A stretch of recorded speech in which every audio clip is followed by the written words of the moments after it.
Con la ayuda del Señor queremos en este día meditar con el tema el incomprensible amor de Dios. El incomprensible amor de Dios. Y leemos en el Evangelio de Lucas capítulo 15 versículos 11 en adelante. Y dice así la palabra del Señor. También dijo: un hombre tenía 2 hijos, y el menor de ellos dijo a su padre: Padre, dame la parte de los bienes que me corresponde, y les repartió los bienes. No muchos días después, juntándolo todo, el hijo menor se fue lejos a una provincia apartada, y allí desperdició sus bienes viviendo perdidamente. Y cuando todo lo hubo malgastado, vino una gran hambre en aquella provincia y comenzó a faltarle. Y fue y se arrimó a uno de los ciudadanos de aquella tierra, el cual le envió a su hacienda para que apacentase cerdos. Y deseaba llenar su vientre de las algarrobas que comían los cerdos, pero nadie le daba. Y volviendo en sí dijo: ¿cuántos jornaleros en casa de mi padre tienen abundancia de pan, y yo aquí perezco de hambre? Me levantaré e iré a mi padre y le diré: Padre, he pecado contra el cielo y contra ti, ya no soy digno de ser llamado tu hijo, hazme como a uno de tus jornaleros. Y levantándose vino a su padre, y cuando estaba lejos lo vio su padre, y fue movido a misericordia, y corrió y se echó sobre su cuello y le besó. Y el hijo le dijo: Padre, he pecado contra el cielo y contra ti, y ya no soy digno de ser llamado tu hijo. Pero el padre dijo a sus siervos: sacad el mejor vestido y vestidle, y poned un anillo en su mano y calzado en sus pies, y traed el becerro gordo y matadlo, y comamos y hagamos fiesta, porque este mi hijo muerto era y ha revivido, se había perdido y es hallado. Y comenzaron a regocijarse. Señor, bendice y prospera su palabra en esta hora. El Señor Jesús enseñaba usando diferentes recursos, y uno de los recursos era la parábola, que, si bien es cierto, era una historia, era algo que no había sucedido. La parábola era una ilustración para sacar a la luz una verdad central o una gran enseñanza. Y generalmente en las parábolas los personajes tenían, en el sentido de la realidad, representaciones. Cuando habla del padre, cuando habla de los hijos, está hablando de representaciones reales en nuestro contexto. Y esta parábola la dice Jesús después también de decir otras parábolas acerca de cosas o de animales que se perdieron. Y en esta ocasión el Señor Jesús, con esta parábola, quiere hablar en sentido general acerca de Dios, que es el Padre, y acerca del hombre o acerca de la humanidad. Y es importante que mientras meditamos en estos versículos, no solo veamos a este muchacho rebelde y desobediente, sino que nos veamos a nosotros mismos en las decisiones de este joven. Y en ese versículo 11 Jesús dice: había un hombre, dice, que tenía 2 hijos, y el menor de ellos dijo a su padre: Padre, dame la parte de los bienes que me corresponde, y les repartió los bienes. Fíjense, hermanos, la ley establecía en aquel entonces que un hijo podía heredar después de la muerte de su padre, Deuteronomio 21:17, y heredaba la tercera parte de los bienes de su padre. El padre perfectamente pudo haberle dicho al hijo: todavía no te corresponden los bienes.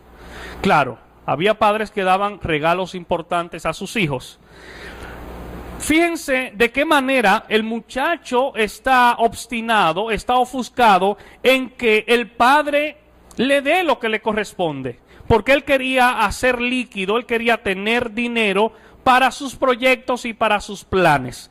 Tanto así que no se detenía a pensar los trastornos y los problemas que esto podía traer a su padre.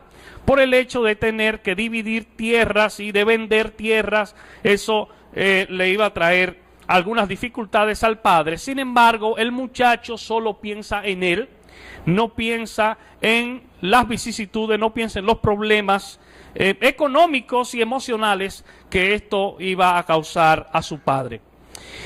Y él tiene sus caprichos y él decide pedirle a su padre, que está vivo todavía, que le dé los bienes que le corresponden. Fíjense que aunque el papá pudo haberle dicho todavía no lo voy a hacer, él no se lo impide.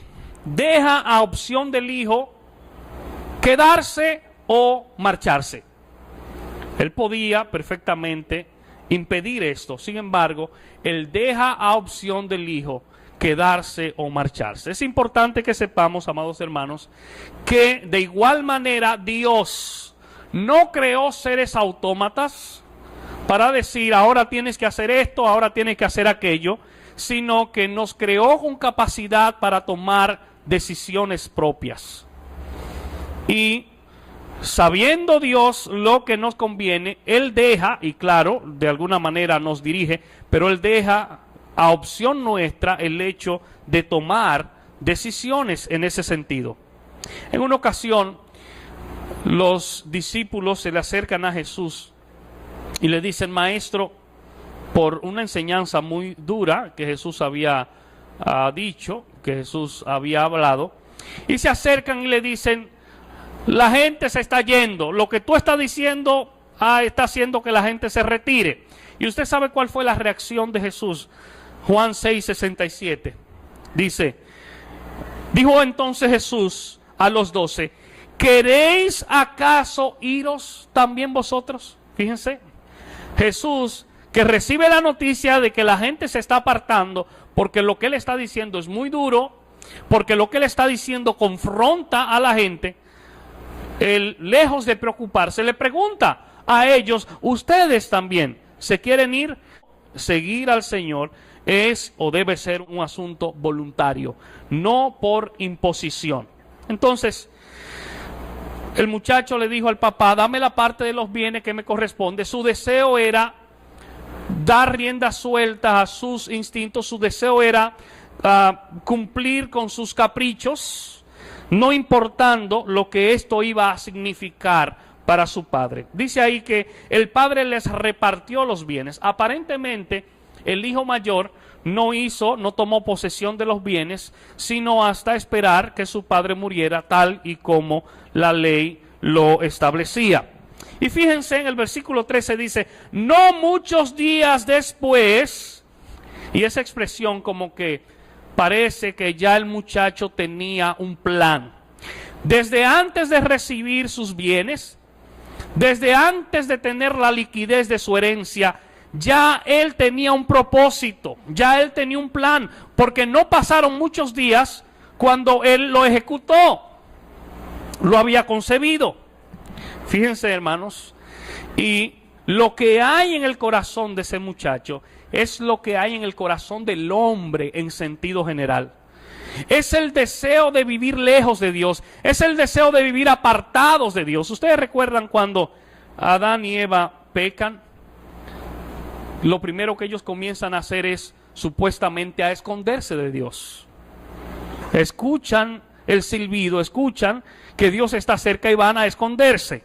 Y desde entonces el hombre busca esconderse de alguna manera de Dios, por lo que hay en el corazón, dice Génesis 6:5. Y fíjense, hermanos, algo que se dijo prácticamente, entendemos nosotros, hace unos 6,000 años aproximado, parece como que es algo que salió en la noticia de hoy. Dice: y vio Jehová que la maldad de los hombres era mucha en la tierra, y que todo designio de los pensamientos del corazón de ellos era de continuo solamente al mal. Es lo que está haciendo ese muchacho, es lo que nosotros hemos hecho, es lo que el hombre en sentido general está haciendo. Y dice, no muchos días después se fue lejos a una provincia apartada. Él pudo mudarse cerca de su papá, él pudo mudarse en la misma comunidad de su papá. Sin embargo, él se fue muy lejos, dice, a una provincia apartada. Como quien dice, mientras más lejos, mejor. Mientras más lejos, menos se meten conmigo, menos cuentas tengo que rendir. Hermanos, él no solo quería independizarse, él quería apartarse de la vista de su padre. Ahora, la pregunta que debemos hacer, no sé si realmente nosotros podemos apartarnos o si realmente nosotros podemos escondernos de Dios. Miren lo que dice el salmista a esa pregunta. Salmo 139, versículos 7 en adelante. Él dice, o se pregunta, ¿a dónde me iré de tu espíritu? ¿Y a dónde huiré de tu presencia? Si subiere a los cielos, allí estás tú. Y si en el Seol hiciere mi estrado, he aquí, allí tú estás. Si tomare las alas del alba y habitar en el extremo del mar, aún allí me guiará tu mano y me asirá tu diestra. Si dijere, ciertamente las tinieblas me encubrirán, aún la noche resplandecerá alrededor de mí. Aún las tinieblas no encubren de ti, y la noche resplandece como el día. Y dice, lo mismo te son las tinieblas que la luz. Él quería estar lejos de su padre terrenal. El hombre quiere muchas veces estar lejos de Dios, pero el Señor está en todos los lugares. Y dice, allí desperdició sus bienes viviendo perdidamente. En esa provincia lejana, apartada, que este muchacho, por el contexto entendemos que llegó con una fortuna, desperdició sus bienes, viviendo perdidamente. Fíjense, y es interesante ese término, y debemos preguntarnos, ¿a qué se refiere el Señor con vivir perdidamente? ¿Ustedes saben a qué se está refiriendo con vivir perdidamente? A lo que el mundo, a lo que nosotros en sentido general llamamos gozar la vida. Fíjense que son conceptos diferentes, con implicaciones diferentes. A lo que Dios está llamando vivir perdidamente es a lo que el hombre llama gozar la vida. Entonces, debemos preguntarnos, ¿a quién le vamos a creer? Yo recuerdo hace aproximadamente 21 años, cuando yo vine a los pies del Señor. No hace mucho tiempo de eso, ¿verdad? Yo estaba pequeño, ciertamente, tenía como 7 u 8 años. Pero recuerdo que algunos se pusieron contentos y otros, el argumento que tenían era que yo tenía que gozar la vida. Pero ¿cómo tú vas a hacer eso, muchacho? Tú tienes que gozar la vida. Y ese gozar la vida es precisamente a lo que el Señor llama vivir perdidamente. Y mira lo que dice Eclesiastés, capítulo 11, versículo 9, con relación a ese tema y a la libertad que tenemos de envolvernos, involucrarnos en esas cosas o de no hacer nada de eso. Miren lo que dice ese versículo 9, dice, alégrate joven en tu juventud y tome placer tu corazón en los días de tu adolescencia y anda en los caminos de tu corazón y en la vista de tus ojos. Pero sabe, fíjense, tienes libertad de hacer todo eso, está diciendo la palabra. Pero es importante que tú sepas que sobre todas estas cosas te juzgará Dios. Tienes libertad de todas esas cosas, pero ten muy pendiente que sobre todas esas cosas Dios te va a juzgar. Dios te va a juzgar. Y dice el versículo 14, y cuando todo lo hubo malgastado, vino una gran hambre en aquella ciudad, en aquella provincia, y comenzó a faltarle. Es interesante ver que el Señor dice cuando todo lo hubo malgastado.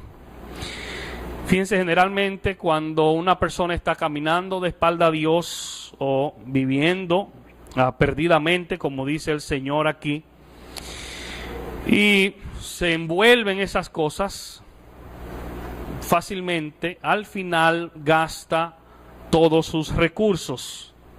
Incluso, y yéndome a un extremo, hay personas que salen de fiesta o de parranda y mientras le queda un centavo, están en eso. Algunos echan su salario completo en su bolsillo y mientras tienen un centavo, no terminan hasta que lo gastan todo. Si eres de ese tipo de persona o si esa es tu situación, yo quiero decirte en este día que algo importante podría estar gestándose, que algo importante podría estar Dios fraguando a favor tuyo. ¿Ustedes recuerdan la mujer del flujo de sangre? ¿Ustedes saben en qué momento es que ella decide ir a Jesús? Es cuando ya no tiene recursos. Es cuando ya ella ha agotado todos sus recursos y ya no sabe qué hacer. Llegó un momento, no dice la palabra qué tiempo pasó, pero llegó un momento que también este muchacho había gastado todo lo que tenía. Vino una gran hambre y comenzó a faltarle. Hermanos, no hay seguridad para aquel que camina apartado de Dios. Dice el Señor Jesús en Juan 15:5 al final. Separados de mí, nada pueden hacer. Fuera de la presencia del Señor no hay seguridad. Ustedes recuerdan, en el Antiguo Testamento se hicieron ciudades de refugio en diferentes localidades, con la finalidad de que si alguien por accidente mataba a otra persona o si había algún homicidio que no estaba claro, el homicida corría a una ciudad de refugio hasta que el asunto se dilucidara y se determinara. Había procedimientos para eso. Y esa persona podía vivir ahí. Algunos quedaban a vivir por siempre ahí, porque si alguien mataba a una persona, aún por accidente, y algún familiar de la víctima lo encontraba, podía matarlo.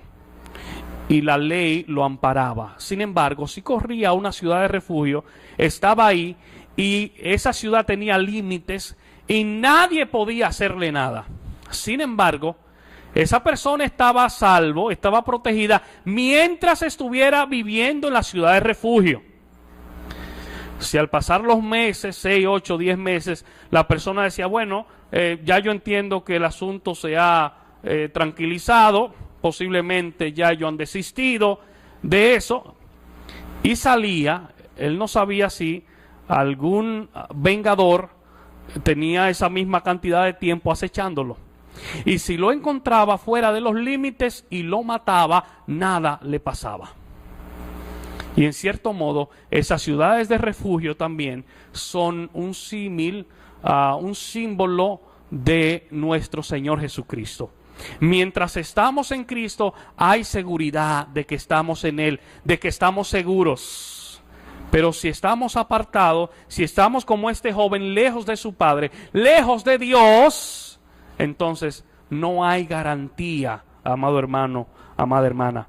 Dice Proverbios 10:27, el temor de Jehová aumentará los días, mas los años de los impíos serán acortados.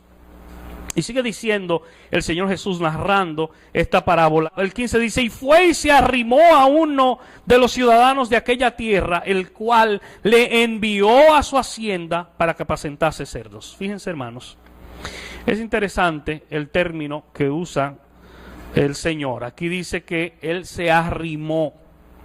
No dice que se hospedó, sino que se arrimó. Y es bueno ver la connotación de ese verbo. Primero, al ver que se arrimó, nosotros determinamos que no es un invitado. No es alguien a quien han invitado necesariamente. Pero también no es una persona importante.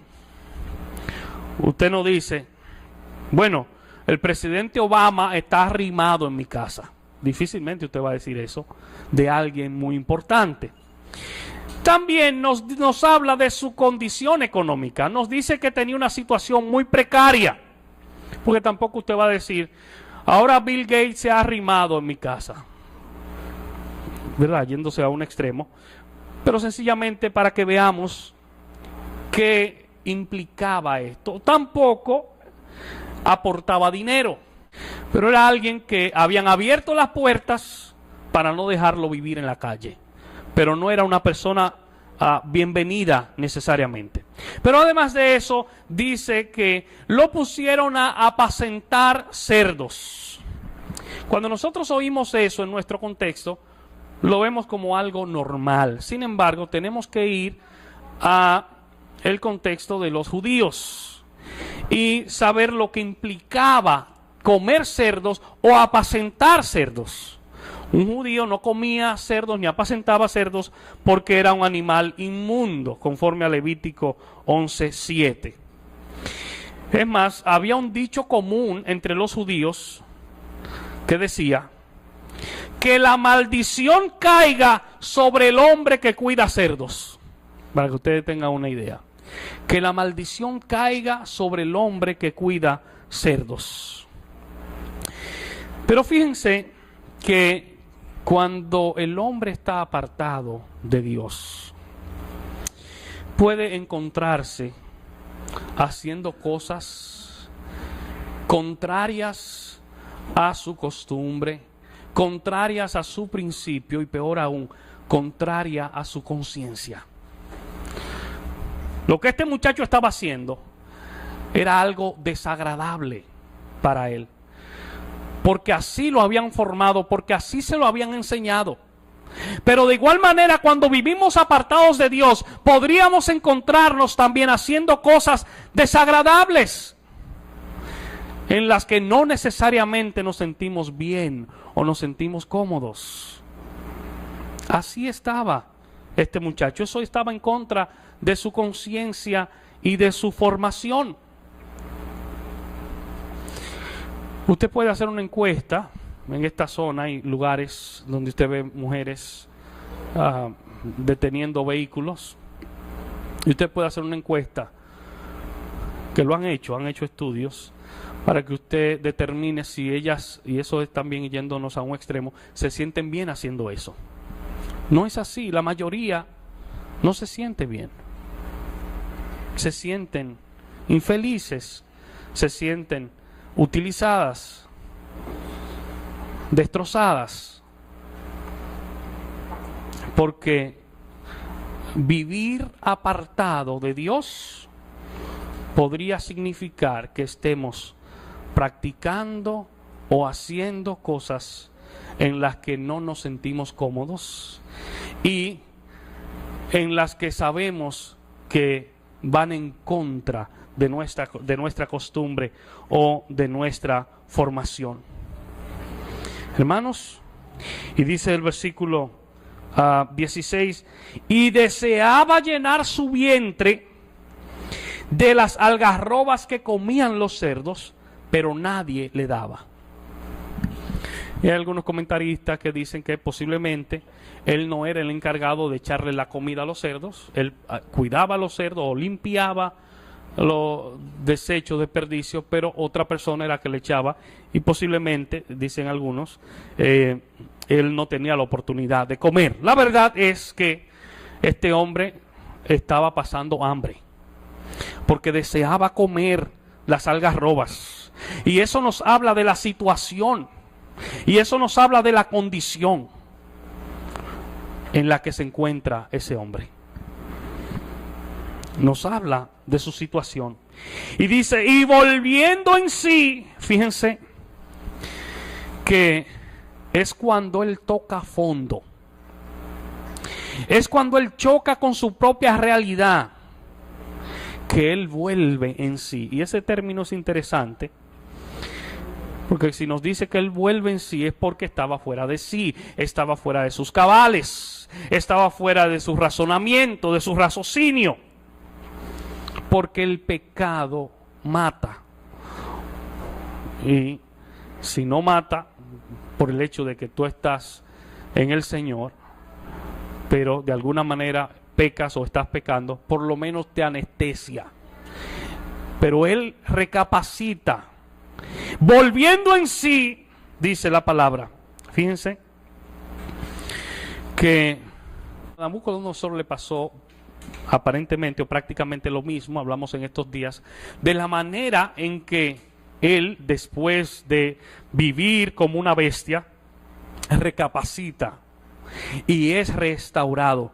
Pero es restaurado después que él recapacita, después que él vuelve en sí.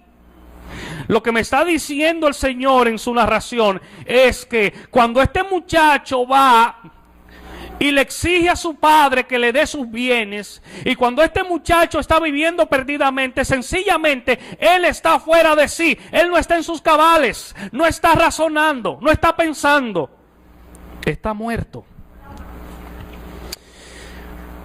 Y es interesante, en lo primero que él piensa después que vuelve en sí, en lo primero que él piensa después que recapacita, él dijo: ¿cuántos jornaleros en casa de mi padre tienen abundancia de pan? Y yo aquí perezco de hambre. Hermanos,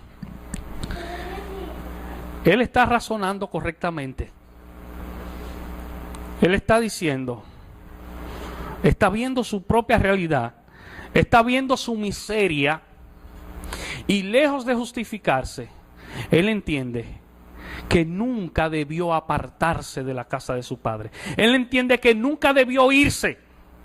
Él entiende que aún los jornaleros, aún los obreros en la casa de su padre, por lo menos tienen el sustento diario, por lo menos tienen el sustento necesario.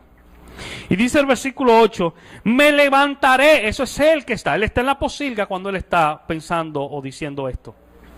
Él está ahí en la pocilga, pero ya él ha vuelto en sí. Ahora él está pensando correctamente, aunque está todavía en la pocilga.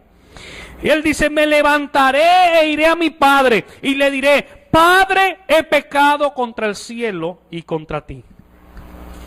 Los judíos no mencionaban el nombre de Dios, por eso él dice pecado contra el cielo. Él está diciendo, he pecado contra Dios. He pecado contra el cielo y contra ti. Ahora, ¿por qué él dice, me levantaré?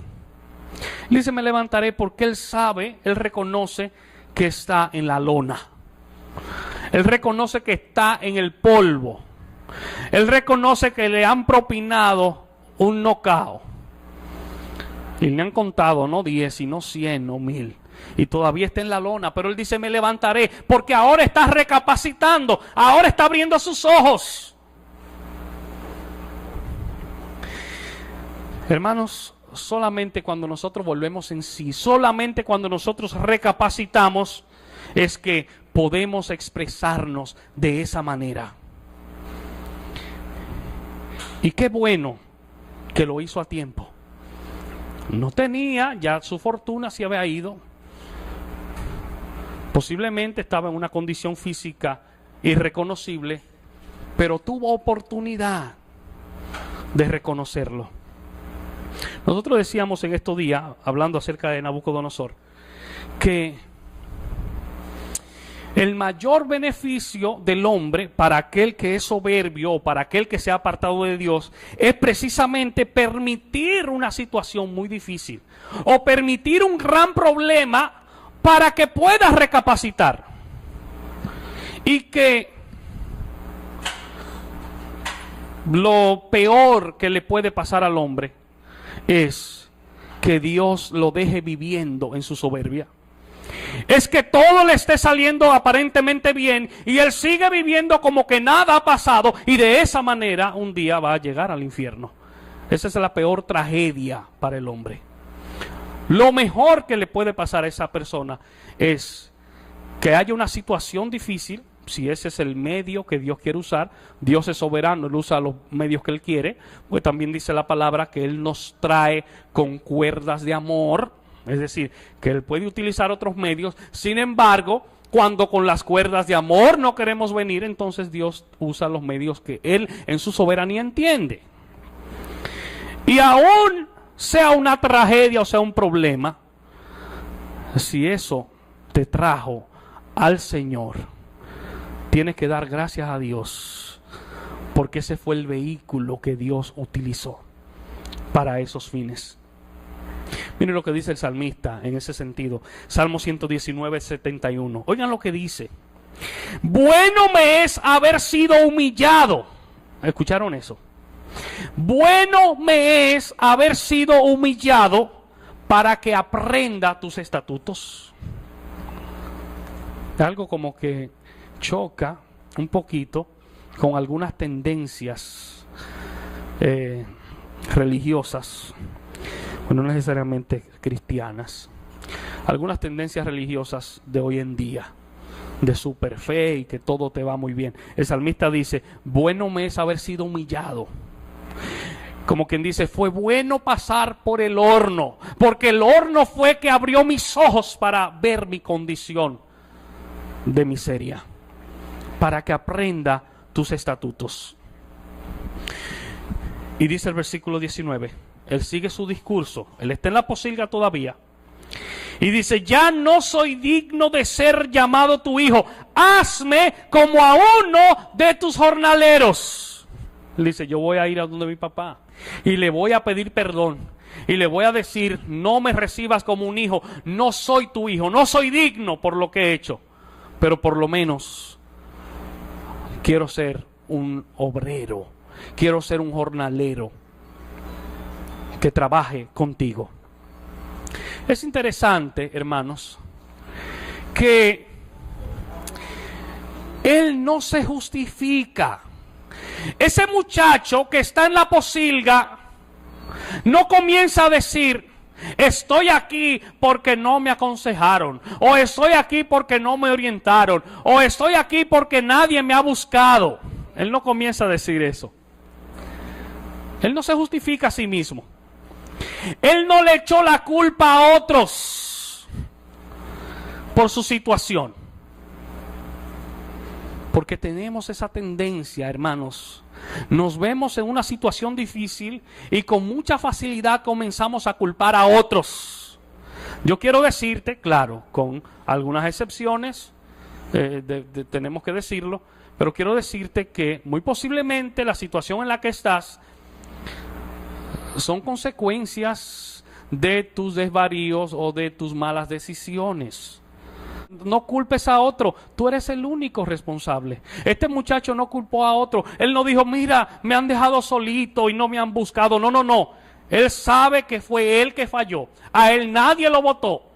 A él nadie le dijo, mira, reclama tu herencia.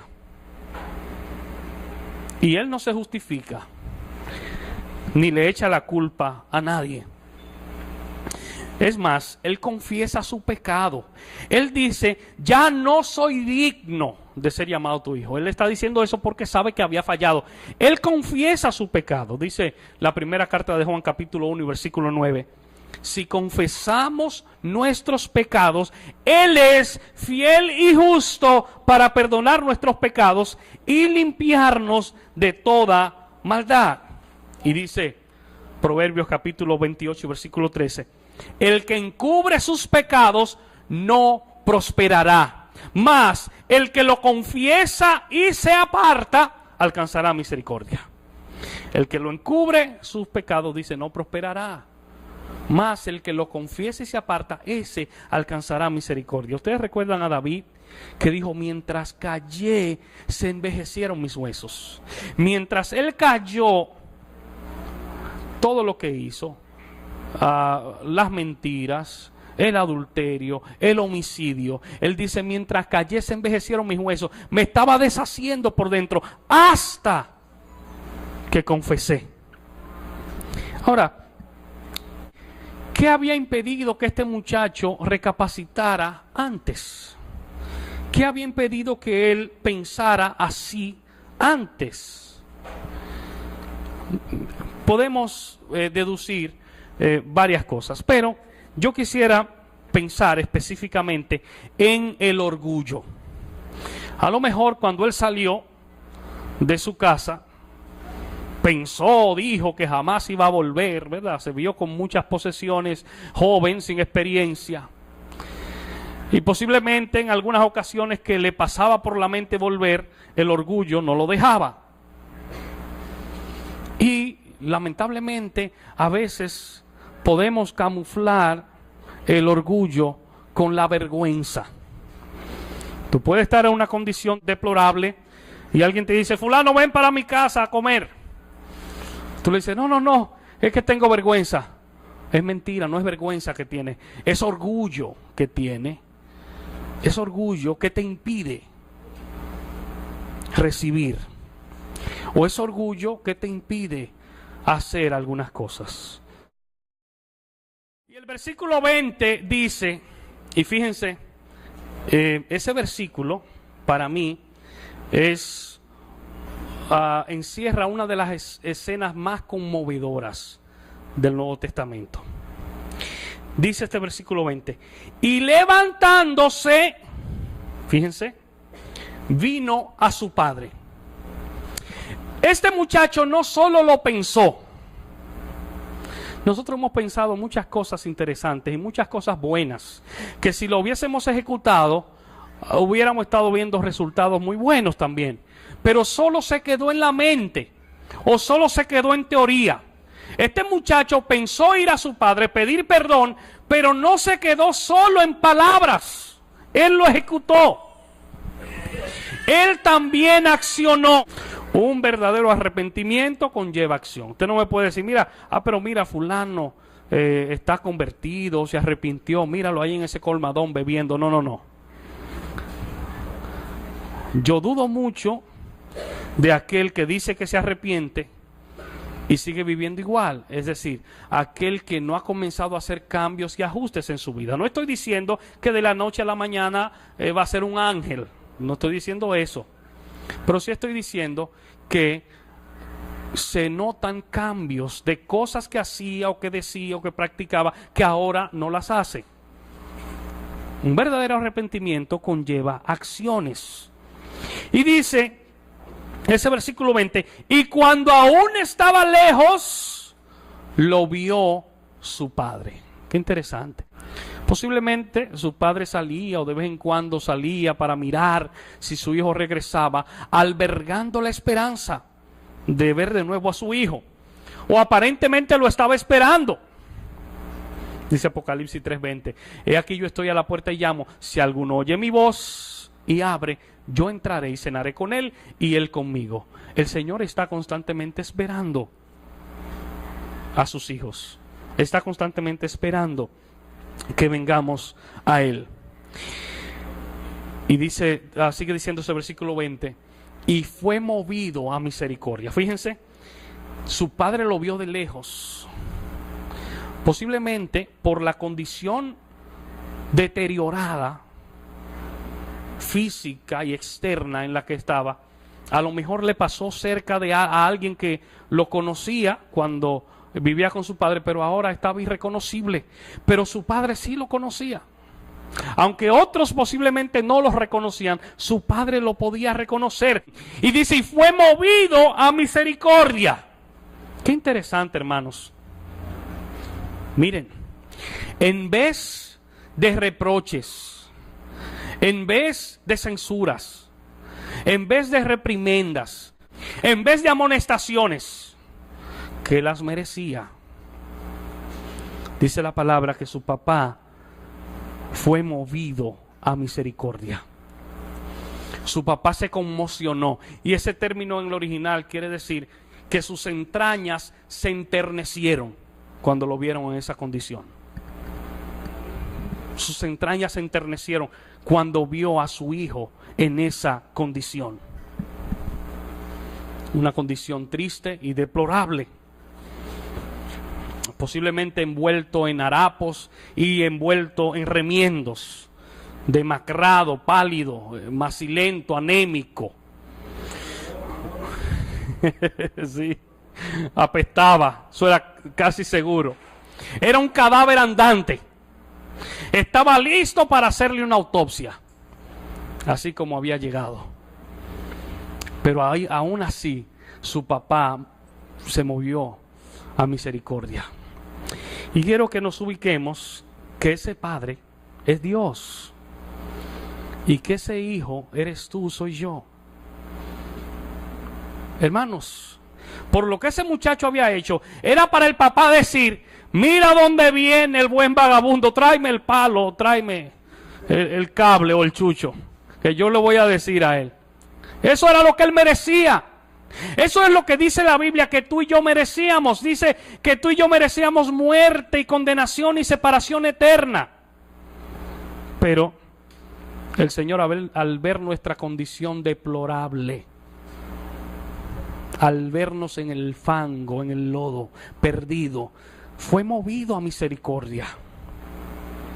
Y sigue diciendo que Él corrió. Y es interesante ver también esa acción en el contexto de la cultura y de los judíos en esos días, porque también hoy en día nosotros pasamos eso en alto. Pero el hecho de que él corrió, sabiendo que su padre ya tenía cierta edad, nos da a entender que eso rompía algunas reglas de buenos modales y de costumbres. Pero esto lo hizo el papá con el fin de alcanzar a su hijo. Porque en aquel entonces, si un hombre de edad o si un anciano corría, violaba algunos principios de urbanidad por el hecho de que al correr la brisa podía hacer que su manto se levantara y podría mostrar al público algunas prendas interiores, lo cual era muy indecoroso. Pero a su papá no le importó eso. Su papá quería estar cerca de su hijo. Dice, se echó sobre su cuello y lo besó. Fíjense, el hijo todavía no le ha dicho nada. No le ha dicho nada. Y reiterando, el olor que traía, entendemos que no era muy bueno, que era bregando con cerdo que estaba. Pero al papá no le importó el olor. Al papá no le importó los trapos, harapos en lo que estaba envuelto. El papá lo abrazó y lo besó. Ahora, ¿merecía ese muchacho ese recibimiento? Claro que no. Pero es lo mismo que Dios ha hecho con nosotros. Es lo mismo que Dios quiere hacer con el hombre en sentido general. Miren lo que dice Salmo 103, 17. Dice, mas la misericordia de Jehová es desde la eternidad y hasta la eternidad sobre los que le temen, y su justicia sobre los hijos de los hijos. El muchacho no había dicho una palabra y el papá está sobre él, lo abraza, lo besa. Está conmocionado. Y el versículo 21 dice, y el hijo le dijo, Padre, he pecado contra el cielo y contra ti, y ya no soy digno de ser llamado tu hijo. Me llama mucho la atención que el hijo repite exactamente lo que había pensado, lo que había dicho cuando estaba en la posilga. Él pudo haber dicho, bueno, aparentemente no hay necesidad de decir nada, porque ya mi papá me recibió, corrió, se atrevió a correr, me abrazó y me besó. Pero eso no fue la actitud del hijo. Lo que me ayuda a ver que había un genuino arrepentimiento. Fíjense que a pesar del caluroso recibimiento que el papá le da, el hijo no evade las consecuencias de sus malas decisiones. Él pudo haberse quedado callado y el padre igual manera ya lo había perdonado. Hermanos, por el hecho de que el amor de Dios para con nosotros se manifiesta y se ha manifestado de una manera grande, eso no nos exime, eso no nos exonera de confesarle a Él nuestras faltas. Por el hecho de yo saber que Él me ama, o que me ha ayudado, o que me ha recibido, eso no me exonera de confesarle, de reconocer que le he fallado y que le he ofendido. Y es la actitud de este muchacho. Ese muchacho viene dispuesto a ser un jornalero de su papá. Ese muchacho viene con los pies sobre la tierra y viene con un gran arrepentimiento.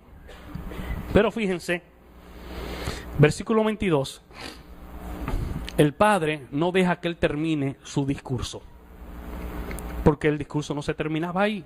Él le iba a decir a su papá: no soy tu hijo, soy uno de tus jornaleros. Si ellos duermen allá atrás en el patio, allá voy a dormir. Si ellos no comen a la mesa, tampoco yo voy a comer a la mesa. Si ellos lo que reciben es un denario o lo que sea, eso voy a recibir, porque eso es lo que merezco.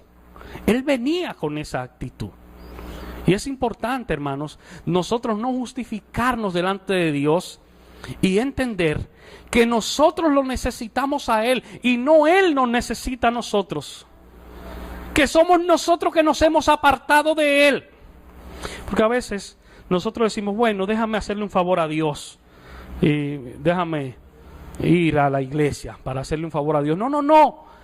No le estás haciendo un favor a Dios, te estás haciendo un favor a ti. Todos los que estamos aquí pudimos haber amanecido borrachos y perdidos en el mundo. ¿Y sabes qué? Dios hubiese seguido siendo Dios, aunque todos estemos separados de Él. Nosotros, sin Dios, no valemos, dice la palabra. Dios sigue siendo Dios con nosotros o sin nosotros. Y el versículo 22 dice: pero el padre dijo a sus siervos: sacad el mejor vestido y vestidle, y poned un anillo en su mano y calzado en sus pies. El padre no dejó que el hijo terminara el discurso. Él le cambió su vestido. Y en el original dice: sacad el vestido largo, que es un vestido que se usaba para ocasiones especiales, para una ocasión formal y solemne. Saquen ese vestido porque hay solemnidad, hay una razón grande por la cual celebrar. Y ciertamente la palabra dice que también tú y yo ahora somos vestidos, tenemos una vestidura blanca, una vestidura sin mancha, sin arruga, una vestidura que debe estar impecable. Eso es lo que ha hecho el Señor con nosotros. Y Él dice: poned un anillo en su mano y calzado en sus pies.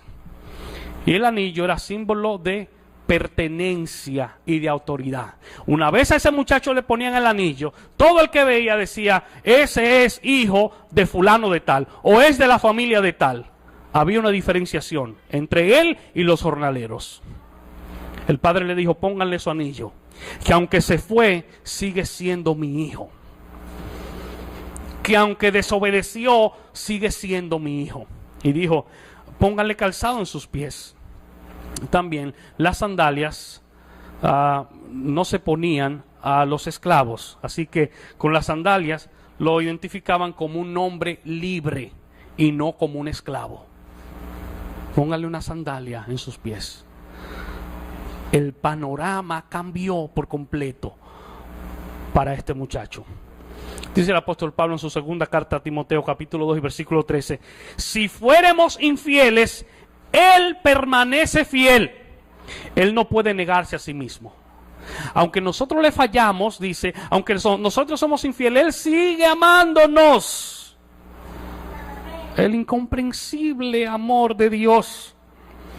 Y dice el salmista en el Salmo 103 y versículo 10: no ha hecho con nosotros conforme a nuestras iniquidades, ni nos ha pagado conforme a nuestros pecados. Hermanos, ninguno, comenzando conmigo, de los que estamos aquí, si el Señor hubiese pagado conforme a nuestras iniquidades y a nuestros pecados, ninguno hubiera estado aquí, comenzando conmigo. Pero qué bueno que por su misericordia Él pasó por alto nuestras maldades, Él pasó por alto nuestro pecado. Era para Él decirle a ese muchacho: vete por donde llegaste, porque he sufrido mucho, porque no te valieron los consejos. No, no, no. Él lo recibe como a un hijo. Le había dado su herencia, pero lo recibe como a un hijo. Dice versículo 23. Y traed el becerro gordo y matadlo y comamos y hagamos fiesta. Ese tipo de familia, una familia adinerada y hacendada, generalmente tenía un becerro gordo para alguna ocasión de celebración que se presentara, de manera que ellos no iban a salir a buscar a ver quién le podía vender o quién le podía prestar. Ellos tenían su becerro ahí reservado para una fiesta. Y qué mejor motivo que este. Por eso él dice, traigan el becerro gordo. Y verdad, cualquiera que no entiende un poquito el contexto dice, pero ¿y cómo él tenía un becerro si no sabía que el hijo venía? No, es que ellos a ese nivel tenían ese tipo de provisión para cualquier evento importante. Y él dice, traigan el becerro gordo y mátenlo y comamos y hagamos fiesta. Dice aquí mismo Lucas capítulo 15 versículo 10, hablando Jesús, dice, así os digo que hay gozo delante de los ángeles de Dios por un pecador que se arrepiente, porque mi hijo muerto era. ¿Cómo que era muerto? ¿Lo buscaron en el cementerio? No, no, no, él estaba caminando, él respiraba, él hablaba, pero dice Jesús que estaba muerto. Se está refiriendo a la muerte espiritual. Está hablando de muerte espiritual. Dice, mi hijo muerto era y ha revivido. Se había perdido y es hallado. Y comenzaron a regocijarse. Dice Efesios capítulo 5 versículo 14, hablando Pablo, por lo cual dice, despiértate tú que duermes y levántate de los muertos y te alumbrará Cristo. Y no quiero ofenderte con esto, pero sí quiero decirte que conforme a la palabra, si no estamos en Cristo Jesús, espiritualmente estamos muertos. Es lo que dice el Señor. El mismo Pablo dice en Efesios 2:1, y Él os dio vida a vosotros cuando estabais muertos en vuestros delitos y pecados. Te dio vida cuando estaba muerto. El mayor milagro que puede suceder a un hombre es pasar de muerte a vida, no en el sentido físico, sino en el sentido espiritual, porque todos aquellos que fueron resucitados por el Señor luego murieron, y no es mayor el milagro de resurrección clínica y física que de resurrección espiritual, porque esta trasciende más que la otra, porque el que resucita espiritualmente, el que recibe vida espiritualmente, es para toda la eternidad. Físicamente por algunos años, pero el que recibe vida en Cristo Jesús es para toda la eternidad. Esta parábola sencillamente es la historia de Dios y el hombre. El hombre obsesionado, el hombre obstinado en apartarse de Dios, en irse lejos de Dios, en vivir sin la supervisión de Dios, y Dios, cual Padre amoroso, esperando que el hombre venga delante de él, y lejos de dar conforme a lo que merece, sencillamente por su misericordia, lo que quiere es ponerte un nuevo vestido, lo que quiere es hacer de ti una nueva criatura, lo que tiene para ti es bien y beneficio. Y podríamos preguntarnos, ¿qué tiempo duró este muchacho en esa situación? No sabemos, pero aparentemente fue un buen tiempo. Ahora, si él hubiera ido un año antes, ¿el padre hubiese hecho lo mismo? Claro que sí. Si hubiese ido un mes después de irse, ¿el padre hubiese hecho lo mismo? Claro que sí. Si se hubiera demorado 5 años más en esa condición calamitosa y deplorable, deseando comer algarroba, y luego llega finalmente, ¿el padre hubiese hecho lo mismo? Claro que sí. Porque Él está dispuesto, no importa el tiempo, Él está dispuesto a recibirnos. Depende en gran manera del tiempo en que nosotros tomamos la decisión de venir a Él. quedarse o marcharse. Él podía perfectamente impedir esto. Sin embargo, él deja a opción del hijo quedarse o marcharse. Es importante que sepamos, amados hermanos, que de igual manera Dios no creó seres autómatas para decir ahora tienes que hacer esto, ahora tienes que hacer aquello, sino que nos creó con capacidad para tomar decisiones propias. Y sabiendo Dios lo que nos conviene, Él deja, y claro, de alguna manera nos dirige, pero Él deja a opción nuestra el hecho de tomar decisiones en ese sentido. En una ocasión, los discípulos se le acercan a Jesús y le dicen: Maestro, por una enseñanza muy dura que Jesús había dicho, que Jesús había hablado, y se acercan y le dicen: la gente se está yendo, lo que tú estás diciendo está haciendo que la gente se retire. Y usted sabe cuál fue la reacción de Jesús. Juan 6:67 dice: dijo entonces Jesús a los 12: ¿queréis acaso iros también vosotros? Fíjense, Jesús, que recibe la noticia de que la gente se está apartando porque lo que él está diciendo es muy duro, porque lo que él está diciendo confronta a la gente. Realmente en las parábolas los personajes tenían, en el sentido de la realidad, representaciones. Cuando habla del Padre, cuando habla de los hijos, está hablando de representaciones reales en nuestro contexto. Y esta parábola la dice Jesús después también de decir otras parábolas acerca de cosas o de animales que se perdieron. Y en esta ocasión, el Señor Jesús con esta parábola quiere hablar en sentido general acerca de Dios, que es el Padre, y acerca del hombre o acerca de la humanidad.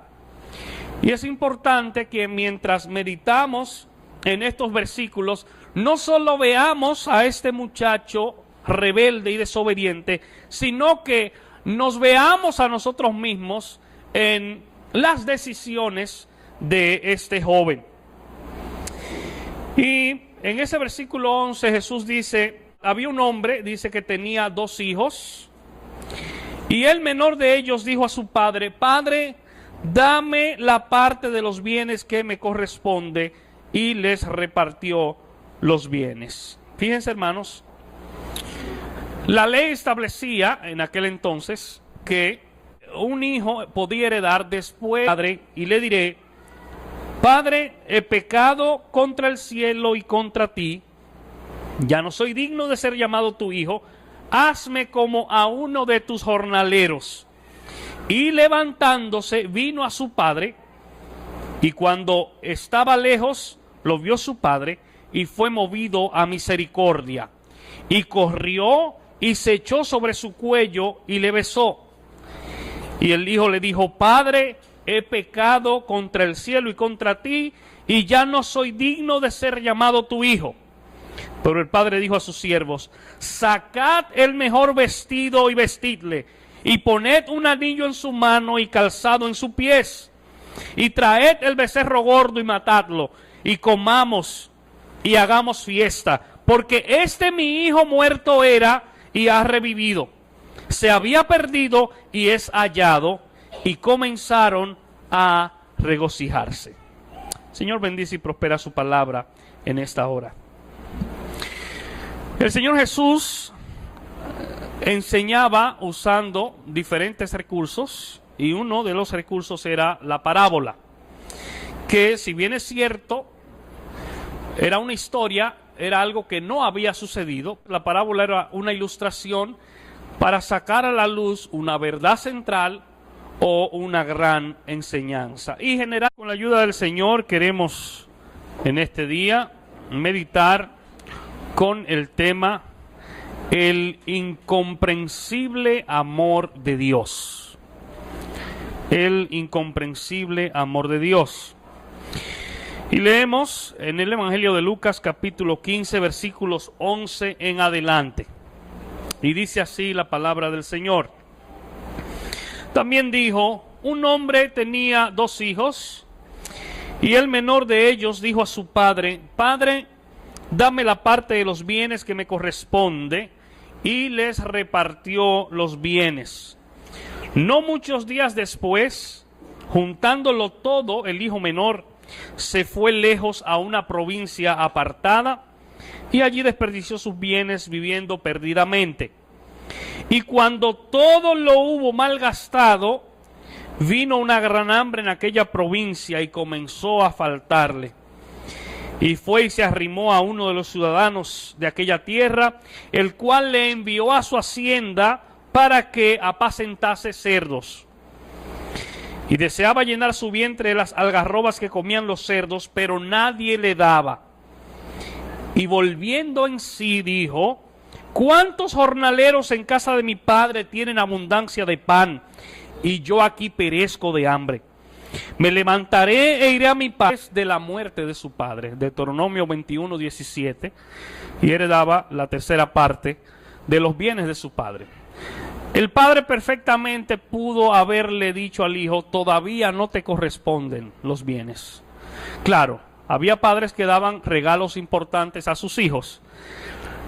Fíjense de qué manera el muchacho está obstinado, está ofuscado en que el padre le dé lo que le corresponde, porque él quería hacer líquido, él quería tener dinero para sus proyectos y para sus planes. Tanto así que no se detenía a pensar los trastornos y los problemas que esto podía traer a su padre, por el hecho de tener que dividir tierras y de vender tierras. Eso le iba a traer algunas dificultades al padre. Sin embargo, el muchacho solo piensa en él, no piensa en las vicisitudes, no piensa en los problemas económicos y emocionales que esto iba a causar a su padre. Y él tiene sus caprichos y él decide pedirle a su padre, que está vivo todavía, que le dé los bienes que le corresponden. Fíjense que aunque el papá pudo haberle dicho: todavía no lo voy a hacer, él no se lo impide. Deja a opción del hijo